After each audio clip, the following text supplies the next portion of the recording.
So sir ఇప్పుడు ఏ student అయినా కూడా ఇప్పుడు మనం కొత్తగా ఈ కాంపిటీటివ్ ఎగ్జామ్స్‌కి ప్రిపేర్ అవ్వాలి అననంటే, వాళ్ళకసలు బేసిక్ నుంచి ఫస్ట్ అసలు మనం ఎలా సెలెక్ట్ చేసుకోవాలి, టైమ్ టేబుల్ అనేది మనం ఎలా షెడ్యూల్ చేసుకోవాలన్నది కూడా తెలీదు. దానివల్ల వాళ్ళేంటి అననంటే బుక్స్ అనేవి ఎక్కువగా గ్యాదర్ చేసుకుంటూ ఇన్ఫర్మేషన్ అనేది తక్కువగా తెచ్చుకుంటారు. సో అలాంటి వాళ్ళకి డూస్ అండ్ డోంట్స్ మీరేం చెప్తారు?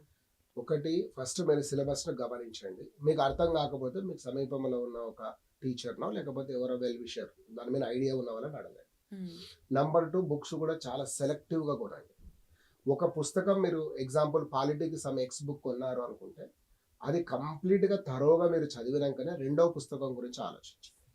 దాంట్లో ప్రతి పేజీ మీరు చదివిన తర్వాతనే ఏదో స్టార్టింగ్‌లో వచ్చేసి ఆ కంటెంట్ చాప్టర్స్ చదివి, చివరిలో బిబ్లియోగ్రఫీ చదివేసి అయిపోయింది కాదు. అందులో ఉన్న ప్రతి అంశాన్ని మీరు ఎంతో కొంత మేరగా అవగాహన చేసుకున్నాక. హ్మ్. రెండోదో టెక్నిక్ కూడా నేను చెప్తాను. 147 అని ఒక టెక్నిక్ ఉంటది. అంటే మొదటి రోజు మీరు చదివిందని నేను ఇందాక చెప్పాను. పెన్ను, హ్మ్. పేపర్ అన్నది. అవును. చదివేటప్పుడు మీరు షార్ట్ నోట్స్ రాసుకోండి. నాలుగవ రోజు దాన్ని రివిజన్ చేయండి. మళ్ళొక్కసారి ఏడవ ఏడో రోజు రోజు చేయండి. రివిజన్. 147 ఫార్ములా తోటి మీకు చాలా వరకి యూజ్ అయ్యే అవకాశం పెరుగుతది. ఓకే. ఇది ఒకటి. హ్మ్. మీరు రాయండి అనే చెప్తున్నా. గ్రూప్ 2 కైనా, మల్టిపుల్ చాయిస్ ఎగ్జామ్‌కైనా మీ పర్సనల్ నోట్స్ అనేది లేకపోతే కుదరదు. హ్మ్.